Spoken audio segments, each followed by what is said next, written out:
Los compañeros del instituto, a través de un curso del CEFIRE, aprendimos sobre la metodología de la planificación basada en proyectos.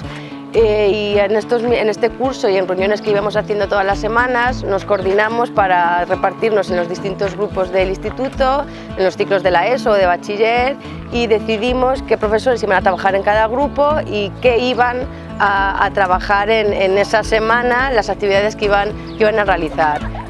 Bueno, nos coordinamos entre nosotros, decidimos el horario en el que íbamos a trabajar y repartimos las tareas y los profesores durante toda esa semana. Por ejemplo, una compañera nuestra, Ana, hizo un trabajo muy importante de coordinar a todos los profesores, reservamos todas las aulas y bueno, nos lanzamos al ruedo, que fue bien. Una vez que decidimos qué profesores y qué asignaturas íbamos a participar en el proyecto, lo que pensamos fue preguntar a los alumnos para que ellos mismos propusieran los temas que más les motivaban.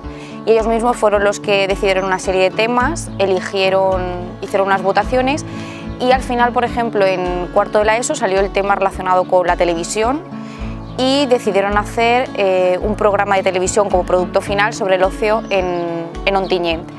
Y bueno, de esta manera, de una manera motivadora y especial para ellos, pues nos lanzamos en este proyecto que la verdad que ha sido súper enriquecedor tanto como para profesores, alumnos y alumnas. L'objectiu principal d'aquest projecte era que l'alumne fora capaç de treballar cada vegada més autònomament.